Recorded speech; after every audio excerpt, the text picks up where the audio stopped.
Welcome to Destination History, where we tackle interesting and fascinating places and take a stroll through the history behind them. Today's destination sees us pretty far underground. There are bones all around and not a whole lot of light. For some, it's the stuff of nightmares. For others, an art exhibition. Our destination is steeped in history and intrigue. Join me as we take a look at today's destination, the Paris Catacombs. So, when Paris was being built, stone was used from limestone quarries that at the time were well outside the city. But by the 17th century, so many people had died in Paris that its cemeteries were quite literally overflowing. So a solution was needed to clear out the backlog and hopefully create a solution for those that were still to die. I really feel sorry for those that were living near the Les Innocents Cemetery, which was the city's oldest and largest cemetery. The cemetery had been in use since the early medieval period, eventually becoming the main cemetery for Paris. So it's no wonder that the smell started to get pretty bad, especially because there were reports that towards the end, there were layers of graves. They were literally just trying to stuff everyone in. It didn't matter where. Rabelais, a writer from the 16th century, even went so far as to describe Paris as a good city to live in, but not to die in. When 1763 came around, things were so bad that Louis XV, king at the time, had to issue an edict that banned any further burials within the capital. But of course, the church wasn't a fan of this, and so literally everyone ignored the king's orders and nothing changed. Typical. When Louis XVI came around, he kept harping on that all the cemeteries needed to be moved outside of Paris, for hygiene reasons, and still nothing was done. And then we find ourselves in 1780, and Paris had been living with this problem of too many dead for about 20 years by this point, maybe even longer. But the city was forced to do something about the problem this time when excessive rain caused part of the wall that was literally holding the dead bodies in the cemetery to collapse. And lo and behold, dead, rotting corpses just spilled out. So it was thought that these old quarry tunnels that extended far, far, far under the city could be a pretty good spot to put all the dead people that were quite literally taking up way too much room. And so it was decided that the bodies in the city's cemeteries would be transferred to these underground places, nice and out of the way. The whole operation was the responsibility of a Monsieur Charles Axel Guillemot. He was an inspector at the Department of General Quarry Inspection, so he knew what there was to know about the quarries. Originally set up by Louis XVI in 1777, the department was meant to sort out the abandoned quarries that were causing parts of Paris to collapse, but now they had a much cooler job. And so it began. Starting from about 1785, the remains from the cemeteries were moved to the quarries under Paris. Interestingly, not many people wanted to really think about this, let alone see it, so the movers were forced to only carry out their work at night, so as not to upset the residents.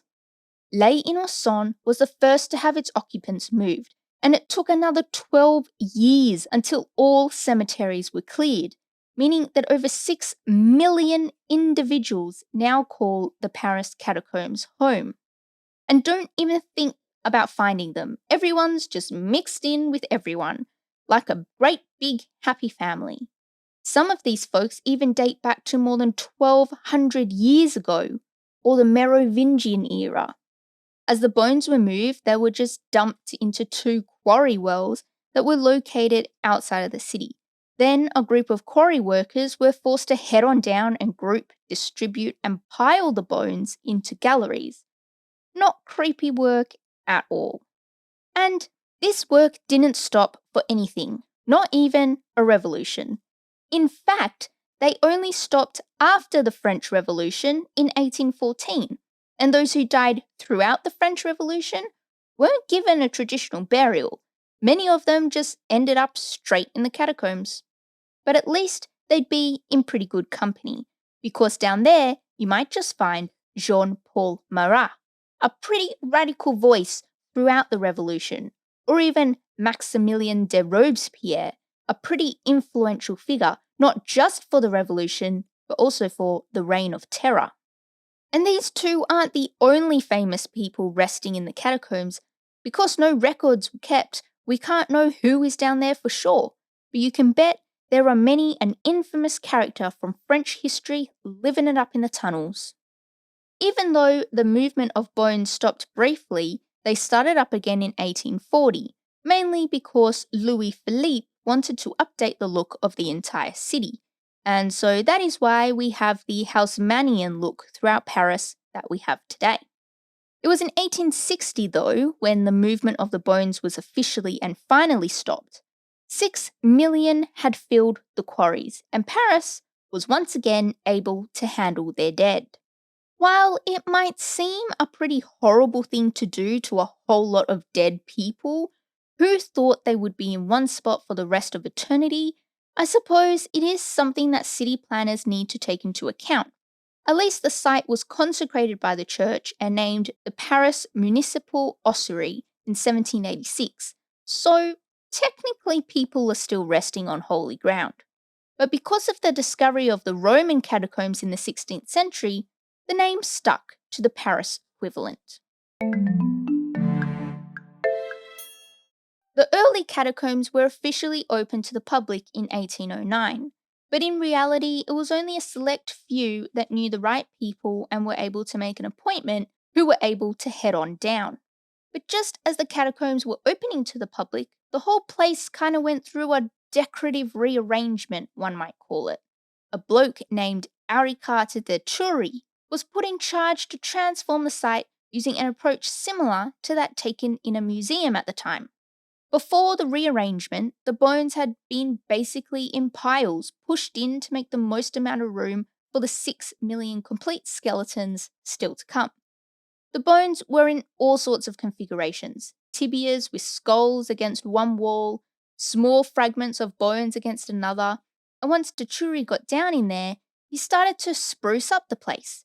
Masons were brought in to add some Egyptian styles to some of the columns along the early circuit that guests would take, and specific rooms or places of note were given names that only make sense to the living, like the sarcophagus, the Samaritan fountain, or the sepulchral lamp.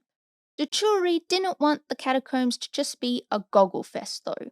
He wanted people to actually learn something while they were down there, and so brought in a couple of cabinets of curiosities. These type of cabinets were very popular back in the day for showing off the oddities that one had collected around the world. Of the two cabinets that de Thury placed in the catacombs, one was for a display of minerals found in the catacombs, and the second was for pathology specimens that suffered from bone illnesses or deformations. Over the years, several studies have been undertaken within the catacombs. Two researchers from the French Museum of Natural History were the first.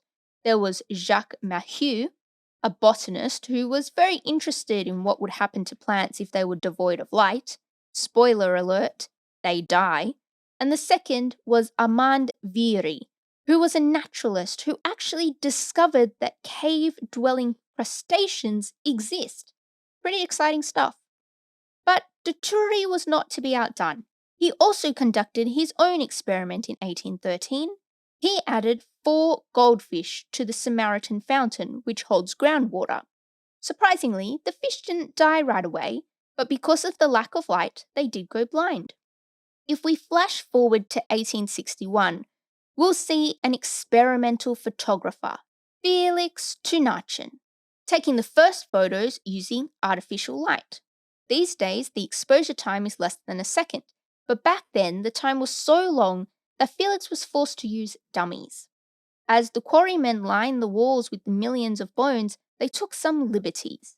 They made the decorations that we see today. The bones are arranged in various shapes. You will see hearts, circles, all sorts of stuff. But the biggest issue for the catacombs these days is not the continuation of pathological research, but the conservation of the remains. The Paris Catacombs aims to respect and preserve the people who were forced to rest down in the tunnels, and they achieve that by promoting the archaeological, historical, and geological heritage of the sites and those that occupy it. So, the catacombs are located about 20 metres under Paris. That's lower than the sewers and the metro, so pretty far down. As we already know, the catacombs were opened to the public in 1809, but only by appointment.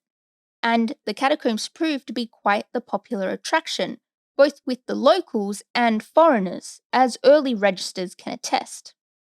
Signs were put up to serve as commemorative plaques, and arrows were put up on the ceilings so that those early visitors didn't accidentally get lost, because it wasn't like it was now, with steel gates stopping those from veering off the approved route. People could go any which way they pleased, and it would have been all the more spooky because they were seeing everything by candlelight.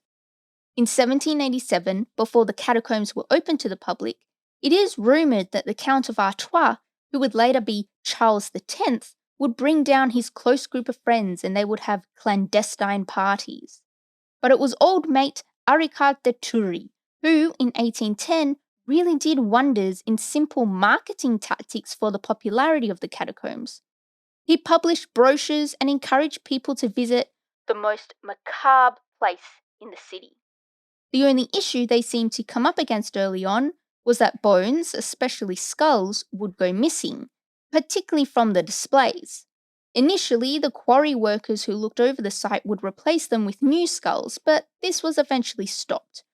So if you see a gap in one of the displays, it's because someone took that bone with them as a souvenir. And visitors to the catacombs weren't just every day.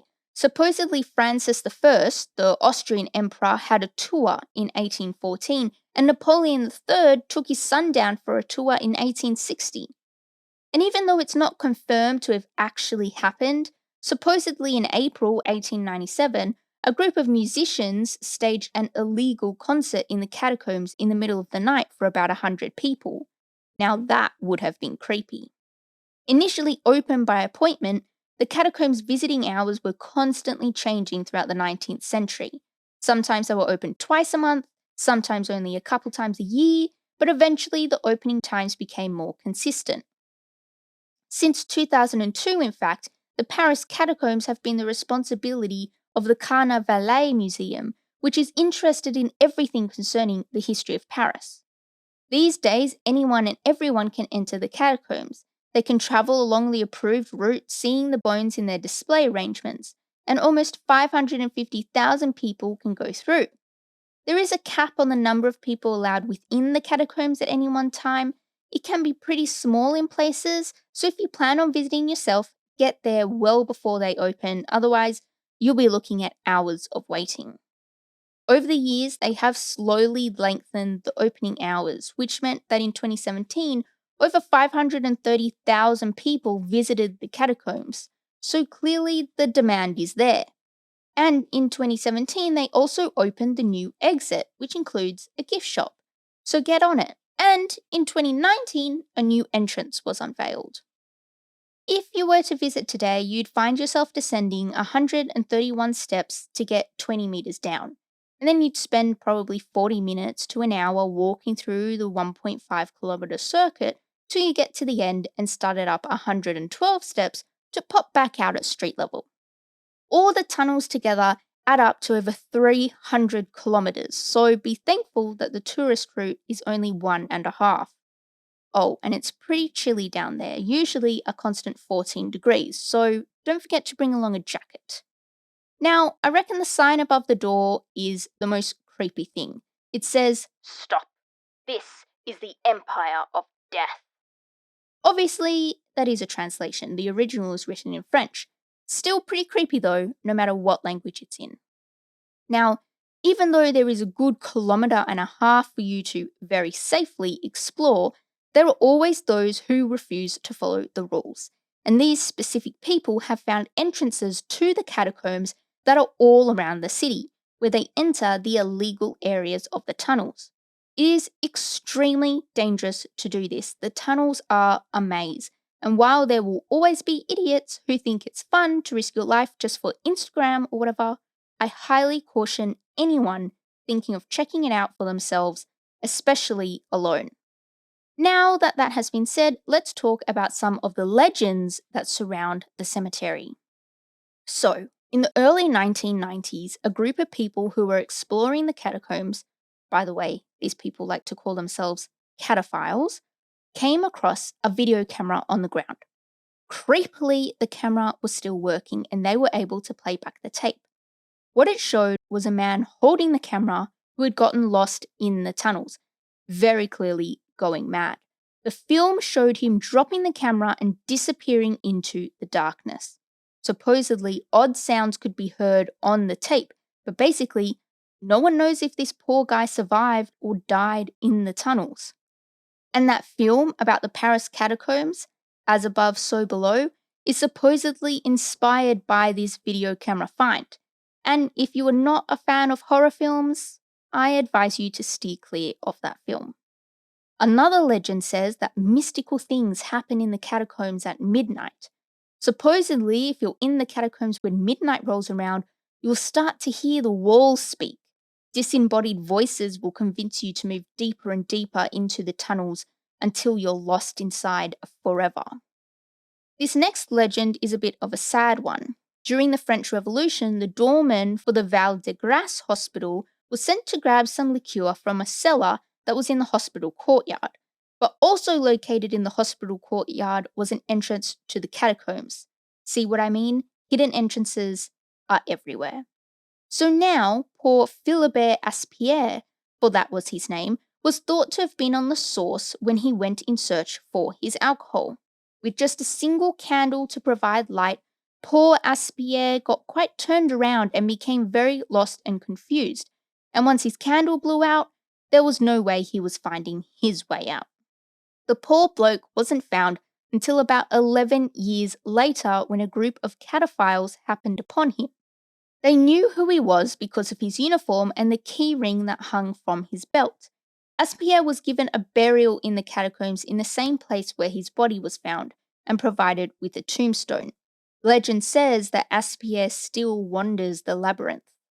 Moving a bit more into this century is no less creepy. In 2004, a group of police officers who had been using the catacombs maze-like structure in an exercise happened upon a room with some strange stuff. Clearly used for something, the police found a sound system with a recording of guard dogs barking. They found galleries that were wired with pirated electricity for phones, and they found a living area, lounge, workshop, bar, and surprisingly a cinema with room for 20 people. The seats were actually carved out of the actual stones. After the police had been there for a while, they realized that there were cameras positioned on the ceilings recording the visitors. Of course, the police eventually had to leave, but when they returned a couple days later to investigate further, they found everything had been cleared out and the only thing left was a note that read, "Don't search." Of course, again, the note was in French. So clearly something's happening down there. And much like dark and isolated places, I wouldn't be surprised if there was a whole community that lives down in the tunnels. Over the years, there has been many a strange occurrence reported by those who have survived the tunnels and managed to return to their exit. There are weird noises that some hear and even footsteps that follow you or echo through the tunnels, or some hear whispering or breathing just behind them. While these might seem quite creepy, it's also entirely possible that these could be conjurings of the mind. The mind can create all sorts of things in the dark. So, who's to know if it's the ghosts or the corners of the mind? If you had fun and feel as if you learned something, give us a subscribe and a review. And even if you didn't learn anything, or even like us, give that button a click anyway. You can find us by searching Destination History in all your major social media platforms, podcast providers, and Google. When you subscribe, you'll get an update for any new episodes coming your way so you won't miss out on any exciting destination historical content. As always, all links spoken about, images, resources used, and way more can be found on our website at destinationhistorypod.com. And if you have a building, place, or area of significance that you would like to learn more about, shoot through an email or a message and I'll cover it in its very own episode here on Destination History. See you next episode.